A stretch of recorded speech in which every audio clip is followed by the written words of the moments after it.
Guruve Gaura Chanjaya Radhikaya Tadaraye Krishnaya Krishna Bhaktaya Tadabhaktaya Namo Namaha Vanchakalpatarubhyascha Kripa Sindhu Vaivacha Patitana Bhavanebhyo Vaishnavebhyo Namo Namaha Jaya Shri Krishna Chaitanya Prabhu Nityananda Shri Advaita Gadadhara Shivasadi Shri Gaura Bhaktavinda Hare Krishna, Krishna Krishna, Hare Hare, Hare Rama, Rama Rama, Hare Hare.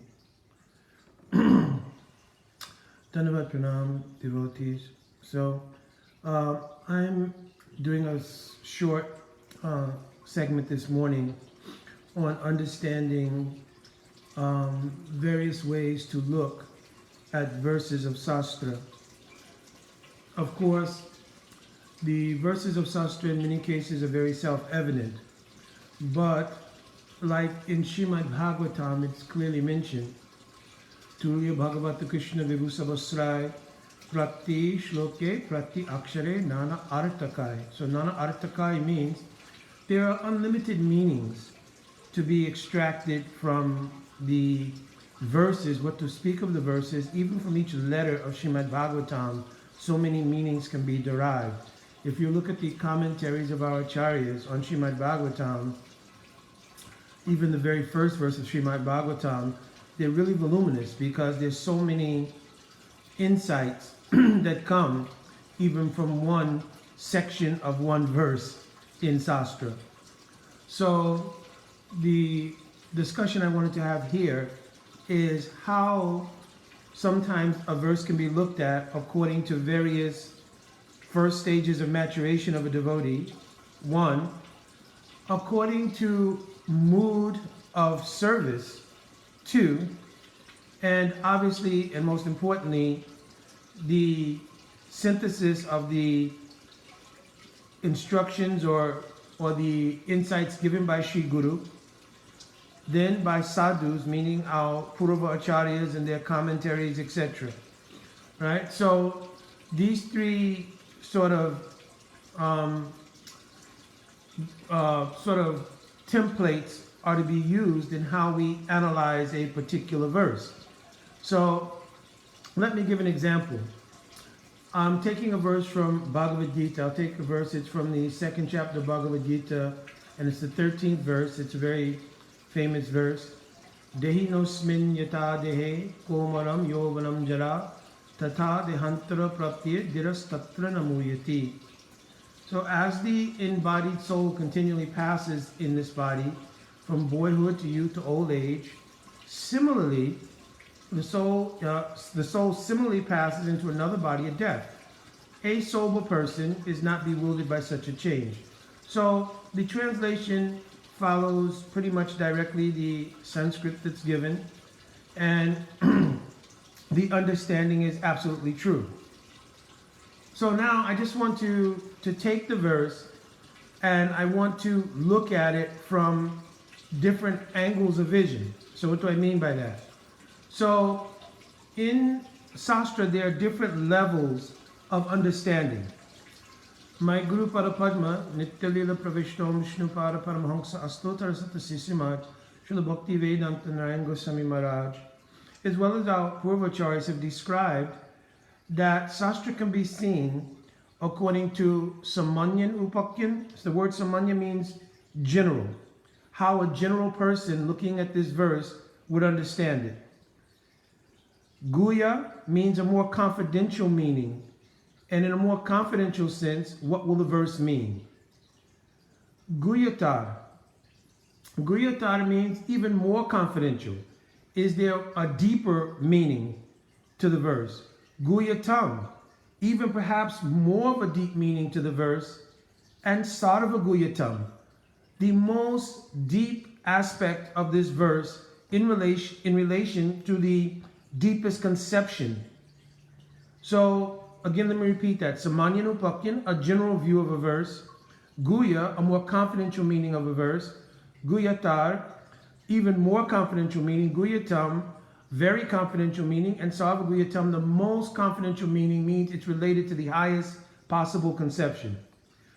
So if we took this verse and we looked at it from Samanyan Upakyan, it is saying that for any person, you can understand that the soul passes through various stages within the material body. From Kumara means from our boyhood, meaning from birth to our adolescence, so to speak, and Yovana means our youthful age, Jara means old age. Similarly, at the very end, at the end of our lives, the soul transfers along with the subtle body into a new body.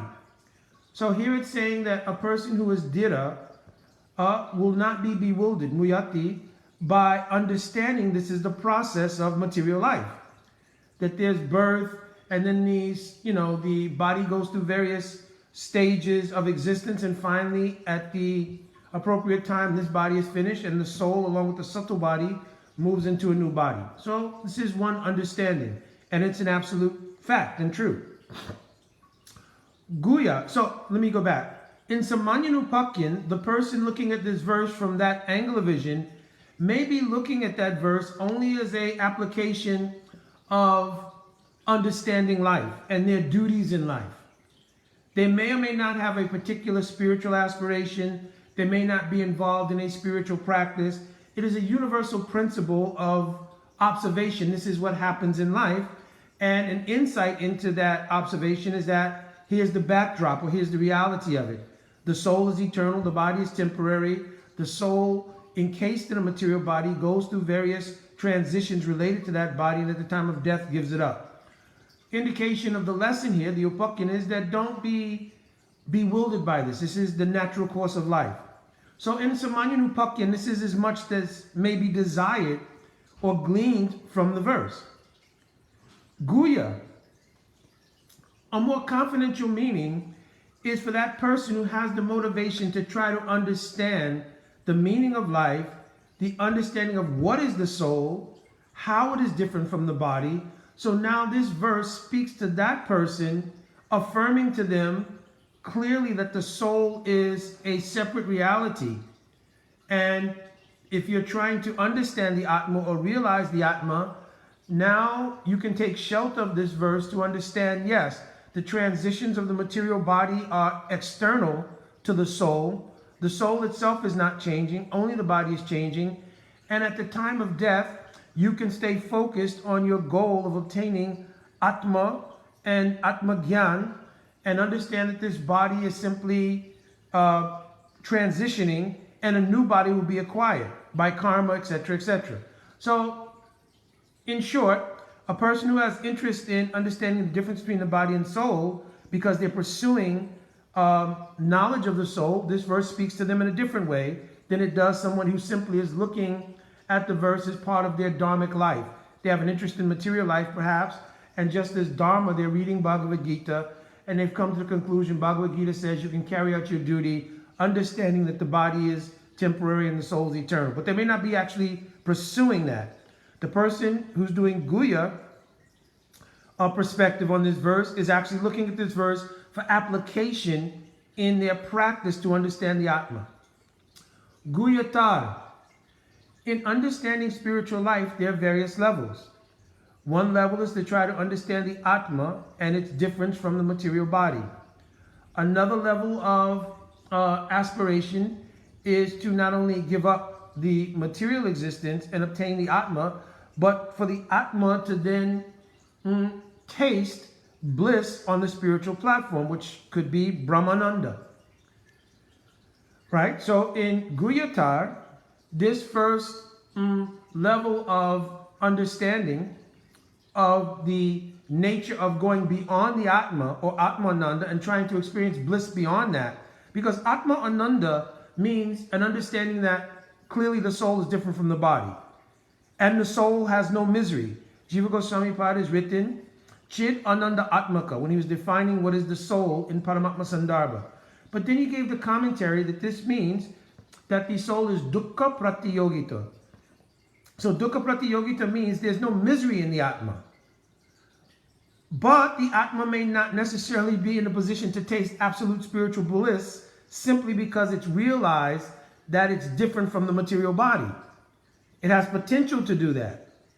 So by pursuing a deeper level of spirituality, then one raises to higher and higher levels of tasting bliss, whether it's Brahmananda or understanding the nature of the Antaryami super soul of Bhagavan, and then Sevananda, etc. So in Guyatar, the understanding is there that one is pursuing a deeper level of spiritual life. So they will then look at this verse from the aspect of how it nourishes their desire to progress further in the spiritual domain. Especially at this point, they may take up some kind of devotion towards Bhagavan, right? So let's say this is the first level of actually devotion or bhakti, right? In Guyatar.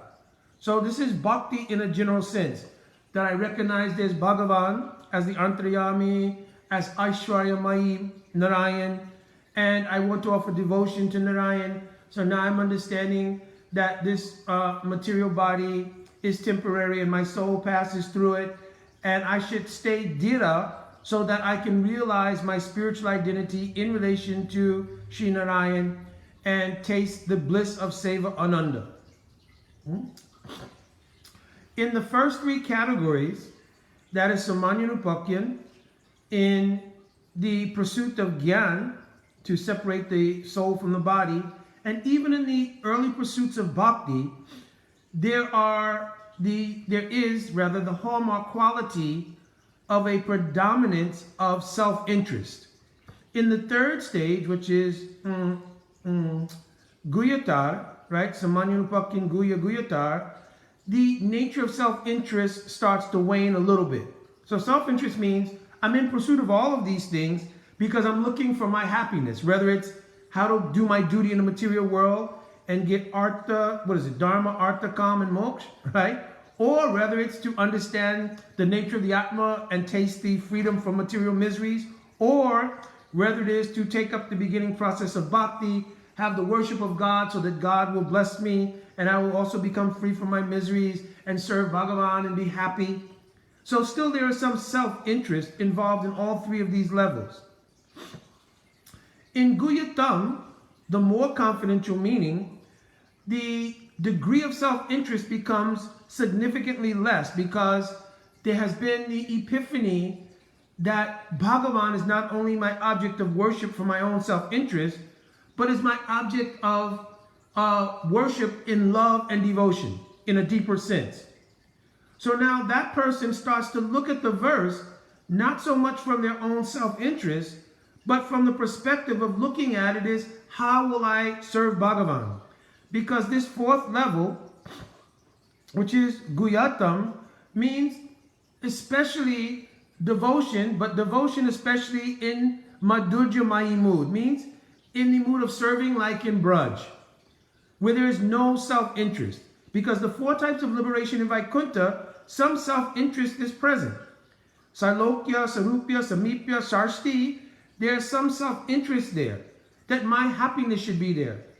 Shukya, Aishwarya, Uttara Bhakti, this is called by Rupa Goswami. I'm interested that I will go to Vaikuntha, I will serve Narayan, but I will also be happy. This is also something there in that mood. But when we start to consider the mood of Braj, then we start to think, Anya Abhilasita Sunya, I want to be void of any other desire except Anukulyena Krishna Anusilanam. All my endeavors, Chesta, should be towards Krishna being happy. So if we're looking now at the verse according to that mood, where there is the desire for the absence of any self-interest, and we simply want to serve Krishna, now the meaning will not take on so much relationship to ourselves. Remember, in the beginning of our practice of bhakti, yes, because we will think, oh yes, in order to serve Krishna, I have to come to the platform of the soul. So this is an instruction on how to understand coming to the platform of the soul. But now on a deeper level, we're looking at the verse, we're looking what is Anukul Seva towards Krishna or Radha Krishna by this verse. So I hope everyone is following this idea. So in the maturation of our devotion, we will start to look at verses based on the more of the mood of not our self-interest, but the mood of the interest in Anukul Seva to our Ishtadev, Shishi Radha Krishna. So now I will take, looking at the overall perspective of this verse, that Krishna is now on the battlefield of Kurukshetra. He, after 10 years, roughly, he left Braj. And at the time of leaving Braj, there was a great deal of separation, a great deal of heartache and pain, and that Krishna himself, also suffering that great degree of heartache and pain, went to Mathura, and then later, under political intrigue, went to Dwarka, which is extremely far away from Vrindavan. So only messengers going back and forth was the only means of communication. So now both Krishna and the Brijabasis are suffering great pain in the mood of separation. So now my reading of this verse should be some way in which I'm looking at how I'm serving according to my desired aspiration in spiritual life. So let's take it that according to our line of conception, Manjari Bhav is the prominent feature of aspiration in this line, right? Not the only thing, but the prominent feature. So if I imagine that, and I'm not saying do this, I'm not saying apply your kalpana or imagination to things, I'm saying how to analyze and look at a verse to extract deeper meanings from it. So now, looking at this verse from the perspective of serving according to Sambandha Gyan given by my Guru, that I have aspirations to be a Palyadasi of Radhika, how would I look at this verse? So Krishna being on the battle of Kurukshetra, he's returning to the place that he last saw the Brijabasis after maybe 70 or 80 years of absence from Vrindavan. At that time, when Krishna comes now to Kurukshetra, and he pulls with Arjuna in his chariot, he looks at this place, and Krishna at this point has already told to Arjuna and to Duryodhana, I'm not going to fight, I'm not going to take up any weapons. Baladev Ji has traveled and started to go to various places of pilgrimage. Krishna has given his army over to Duryodhana. He has no interest whatsoever in the political intrigue and dynamics. What is Krishna thinking of as he pulls into the field of Kurukshetra? So I mentioned he thinks this is the last place during the Surya Grahana solar eclipse that I saw the Brijabasis. So do you think that that mood of Krishna's remembrance of his Brijabasis and seeing them here would not rise in his heart and become the dominant feature of his presence at Kurukshetra at this time? Our Param Gurudev, Nitya Lila Pravishtam Vishnupada Paramahansa Stotarasata Sisrimad, Srila Acharya Keshavi Bhakti Pragan Keshu Goswami Maharaj wrote a wonderful article called Atmanivedan. And in that article, he quotes from the Gita Mahatmya. He quotes the verse, Sava Upanasado Gharvo, Dukta Nandana Gopala, Partha Vatsa Sudhir Bhokta, Dukta Gita Amritam Mahat. This is a verse in the Gita Mahatmya which says that, O thoughtful devotees, please listen to the nectarian song of Bhagavan, which has arisen by taking the Vatsa means a calf, by taking Parata, which means Arjun, as a calf and extracting from his own heart the nectarian song of this Bhagavad Gita. Who is the speaker of this Bhagavad Gita? Dugdha Nandana Gopala, the cowherd boy of Braj, Sri Krishna. So now, according to Tattvagata Vichar, many times we will say that the speaker of Bhagavad Gita is Vasudev Krishna. But here, in the Gita Mahatmya itself, quoted by Param Gurudev, he's saying the speaker of Bhagavad Gita is the milkman of Braj, Sri Krishna. Therefore, the verses spoken by Sri Krishna, these 700 verses spoken by Sri Krishna, have direct relationship to Krishna in his mood of Brajendra Nandan Sri Krishna. Not only they have meaning according to the other levels, Samanyanupakyan, Guya, which means the search for Atma Tattva, general conceptions of bhakti, but also related to Braja Bhakti. This is Guyatam Kata. And then, even beyond that, Sava Guyatam Kata, which means exclusively within Braj, the mood of Krishna's direct relationship to gopis. So, let me give an example of this same thing. That Krishna, when he sent Uddhava to Vrindavan, he told, Gacha Uddhava Somyam, Pitaro Priti Abaha, Mad Gopi Viyogadim, Mat Sandashai Vimochaya. So when Krishna was feeling separation while he was in Mathura, he called Uddhava and said, oh, gentle Uddhava, I want you to go to Vrindavan. When you go to Vrindavan, two things you should do. One is you should give consolation from your own heart, everything. Two, Pitaro means like our parents. So he instilled in Uddhava that you should feel that Nanda Yashoda also like your own parents. Using your heart and taking the energy of my heart with you, you should show love to them and give them consolation in my absence. But he didn't tell Uddhava to do this for the gopis. He told him, Mad Gopi Viyogadim, Mat Sandashaya Vimochaya. To give the gopis freedom from their suffering, give them my message.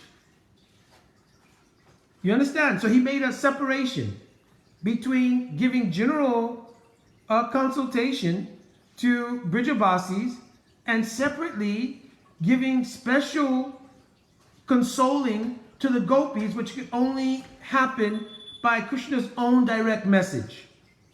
So this is the difference between Guyatam, meaning looking at a verse through the mood of Krishna's relationship with the general Brijabasis, and Krishna's special relationship with gopis.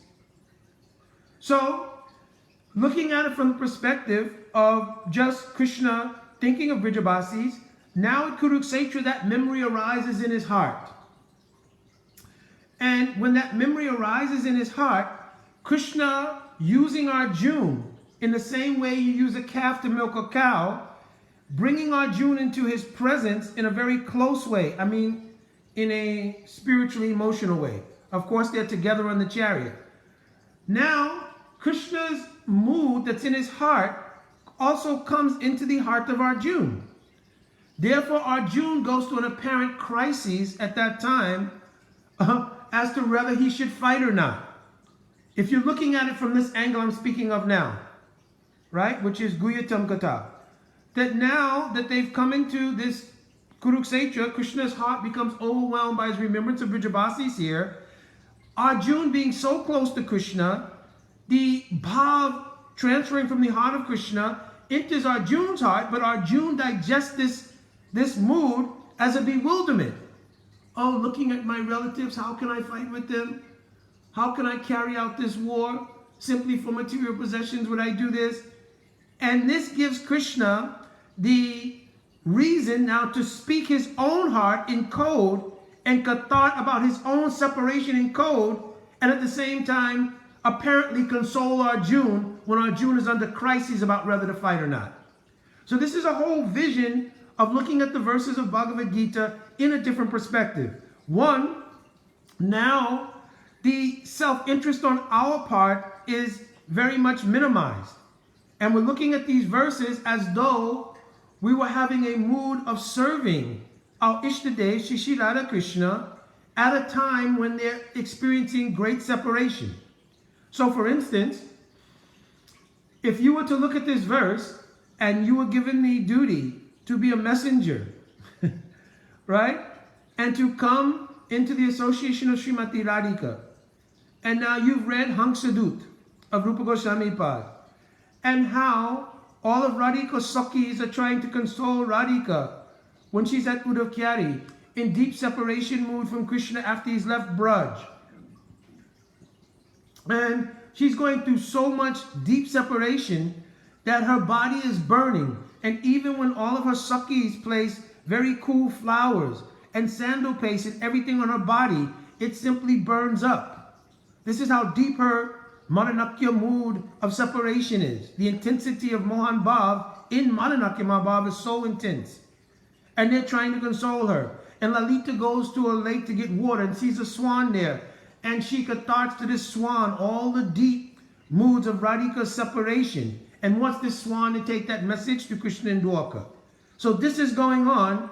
You're deputed as a messenger, and you come back, and your consolement to Radhika is, oh, dehinosmin yata dehe komanam yovanam jara tata dehantra prapta dirastatra. You're not this body. That's your consolement to Radhika. Do you think that that's very, very significant way of serving? From the point of view of Samanyan Upakyan, Guya Upakyan, and even Guyatam Upakyan, when we're beginning bhakti and we're establishing devotion, we want to realize we're not this body, our self-interest, this is applicable. But in the mood of the depth of bhajan seva, is this the message you would give to Radhika? Oh, this means you're not that body. So don't be bewildered by the idea that you're suffering. There's one sanchari bhav called mriti. Mriti means all the symptoms of death are about to take place. This happens in the deepest levels of separation. Right?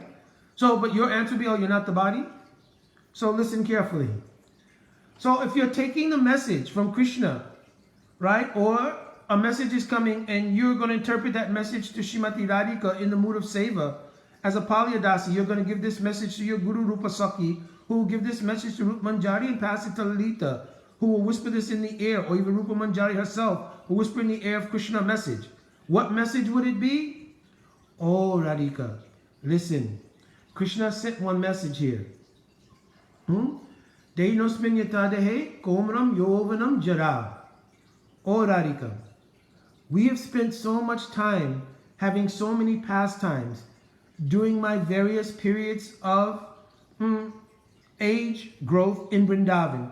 From the time I was a very small boy, and my mother bought me during your birth festival in Varsana. My parents came to the house of your parents, and climbing up onto your crib, your eyes had not opened, but upon looking into your crib, you opened your eyes and you first saw me there. All the way to at the time of my boyhood age, when I played with my cowherd boys, and so many pastimes took place with you also. When I begged for pearls, when I saw all of you girls decorating your cows and calves with pearls, and I asked and you denied me. And then I took some pearls from my mother and I grew my own field of pearls. So this is Mukta Charit. You understand? All the way to in my youthful age, Yovan, in my Kishore age, we had so many pastimes, including our Ras Lila. So, Radhika, remembering all these pastimes, now both of us in our deep moods of separation are feeling the effects of Jara or old age. Because one Sanchari Bhav that also comes at the time of separation is a kind of debilitation or debilitating feeling. Like example is that Shri Gadadhar Pandit, when he was serving Tota Gopinath, after the disappearance of Shriman Mahaprabhu, he became so overwhelmed with separation that he could hardly stand up to do the service of Tota Gopinath, so the deity sat down to accommodate his seva. So this feeling that now we've become overcome by Jara has come in the deep mood of our separation. Also, you can remember me in all of these ways. When I was Gopavesh, Venukara, Navakashore, Natabara, all of my Braj Lila, you should become absorbed in remembering those times. And though I know we're suffering the effects of our separation, which appear as old age, still, when you came to Kurukshetra and you met me here, also, you were very shocked to see Ai Dina Dayadranata Maturanata Karvalokshaye, that formerly when you felt separation like this in Braj, I would always appear there. And when I would appear there before you, I would mitigate your suffering. And therefore you looked at me as Dinanath. That whenever you were Deen, suffering from separation, I would appear there and almost like the Lord of your life, I would mitigate your suffering and separation. But when you saw me here at Kurukshetra dressed in royal garments, at that time, your heart became even more broken. Because now you saw I did not have my Venu. I did not have my peacock feather. I did not have the mineral colorings on my body from Govardhan. but rather I was dressed in all opulence. So now your heart became even more broken. But I'm telling you, even though we've passed through these various stages, from when I perform my Leela in Braj to you're seeing me in Kurukshetra dressed in all these royal garments, you should understand that I have actually not changed. I am still your same beloved. Therefore, you should remain Dira. Dira statra namuyati. Don't be bewildered by having seen these things. Don't allow your separation mood to cause you so much pain. You should know that I am that same Krishna who had Leela with you through all of these various ages, and I am always with you, and you are always with me. So this message that Krishna spoke in a coded way to Arjuna is now taken to Braj as a message of consoling Radhika in her deep mood of separation. This way, we are serving the Katha of Bhagavad Gita according to what is absolutely pleasing to our objects of worship, Shri Radha and Krishna, with no self-interest that it means, oh, how I can understand I'm not this body. You understand? I'm not saying that this has to always be the interpretation. I'm saying this is one angle of vision of looking at any verses of Sastra in the context of the overall mood of our aspiration for service and according to the Sambandha Gyan given by Sri Guru. You understand? So this is called Samanyanupakyan. Now Srila Gurudev has enumerated these things. Samanyanupakyan, Guya, Guyatar, Guyatam, and Sarva Guyatam. Just like similarly, Savadama Prityaja, Mamekam Saranam Braja, Aham Tam Savapapyabhyo, Mokshikshami Mahasucha. Our Srila Bhakti Rakshak Srila Goswami Maharaj, in his own commentary on Bhagavad Gita, he mentions in his verse, Savadama Parityaja, Mam Ekam Saranam Braja, that Krishna is telling Arjuna, oh, Arjuna, we should simply give all of these things up, any conceptions we had of so-called Dharma, and we should simply surrender to going to Braj. So this vision of looking at verses in this way is not something that is concocted or something that comes out of nowhere. It is born from the conception of our Guru Vargas and our Puravacharyas according to the mood of service to Sastra, not the mood of the study of Sastra to gain information for our self-interest. So don't misunderstand what I'm saying. We have to study Sastra to have concrete realization. So we have to take this verse, for instance, and make it applicable to the fact that we have to understand we're not these material bodies. Because how can you serve Radha Krishna if you have the abhiman of being the material body? So the verse in its Samanya Upakyan or even Guya Upakyan is applicable to us. But I'm just saying, also in our meditation, we could look at the verse in a higher degree, like Guyatam and Sava Guyatam, to nourish our bhajan life, how we want to serve. So to think Krishna is on the battlefield and he is having reminiscence of his meeting with the Brijabasis, especially the gopis whom he met with for 2 months there and gave them some consolement, but he was unable to return to Braj. So now coming back to this place, Krishna is having deep thoughts about this, and now Krishna using Arjuna, who's very close to him, because he tells Arjuna even in the 9th chapter, Raja Vijay Raja Guyam, I'm going to tell you the most secret of all secrets.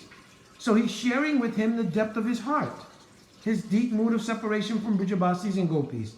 If you want more praman for this, that Arjuna was the recipient of many conversations from Krishna like this, look in the 4th chapter of Adi Leela, Chaitanya Charitamrita, and there Srila Krishna's Kaviraj Goswami quotes verses from the Adi Puran, in which Krishna used to explain to Arjuna about his deep love for gopis.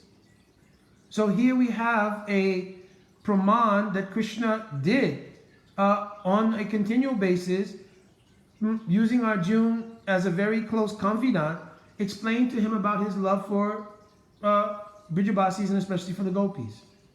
Right? So I wanted to make this short video in order to give some understanding to various ways to look at verses and how those verses can be applied in a pragmatic way according to our adhikar, but also as nourishment or udipan for doing bhajan. which means that taking out any sense of self-interest and only applying the mood strictly of service to our objects of worship, Shri Satchidananda Gaurahari, Shri Radha Krishna Yugo. All right? So hopefully this was not a confusing explanation. If so, certainly maybe more mature, more senior Buddhists can give clarification, and also questions can be asked and we can try to give more clarity. So my Dandavat Pranam devotees, thank you so much as usual for allowing me to have at least virtual association. Dandavat. Vanchakalpaturubhyascha kripa sindhuvevacha patitanam pavanebhyo vaishnavebhyo namo namaha. Jai Radhe Radhe.